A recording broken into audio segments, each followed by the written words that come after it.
උපේකා නිකම් singer queen වගේ හැසිරෙන්නේ අනුන්ගේ ඇතකුද හොයන ජරා අම්මන්ඩි. ජනප්‍රිය නිලි මියෝනා සිල්වාව අපහාස වන අයුරින්. මියෝනා සිල්වාට අපහාස වන අයුරින් සමාජ මාධ්‍යයට වීඩියෝවක් දැමූ ගායිකා උපේකා නිර්මාණිට දැන් සිදු වූ දේ.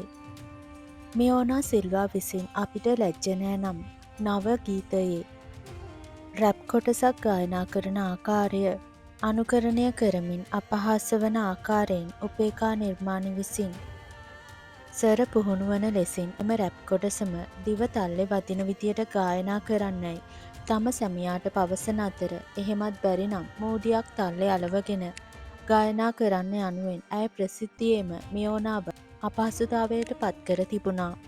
කෙසේ නමුත් පසුගිය දිනක මාධ්‍ය සාකච්ඡාවකදී මියෝනා පවසන්නේ ඇය කුඩා කාලයේ ගොත ගැසීමේ ආබාධයකින් පෙළුණු බවයි.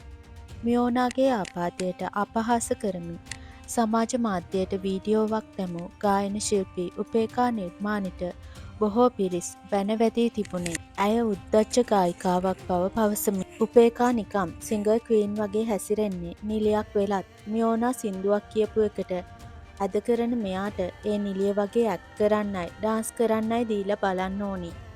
නටයි අර කාටුන් එකේ සීදේවි වගේ තමන්ගේ පාඩුවේ සින්දුවක් කියාගෙන ඉන්නේ නැතුව එනවා.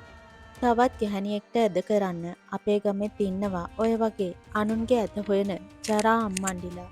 බලාගෙන හිනාවෙන අය විහිළුවට ගන්න අය හිනා වෙන්න ආබාධිත කෙනෙකුගේ ආබාධිත බව වහගන්න සමහර අය කරන අහිංසක ප්‍රයෝග විහිළුවට ලක් කරලා හිංසා කරන එක ඒ තරම් සොබාදහම ලේසියෙන් අතාරින්නේ නෑ.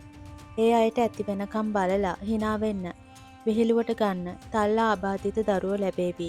දරුවෝ ඉන්න අයගේ දරුවෝ අනතුරු වෙලා තල්ලා ආබාධිත වෙලා ඔහොම කතා කරන්න බේවි. මේක සොබාදහමත් එක්ක දුවන ලෝකයක්. ඕනම දෙයක් ඕනම කෙනෙකුට ඕනම වෙලාවක වෙන්න පුළුවන්. බලාගෙන සොබාදහම දඬුවම් දෙනකොට තීන්දුව විතරයි දෙන්නේ. නිදහසට කරුණු අහන්නේ නෑ.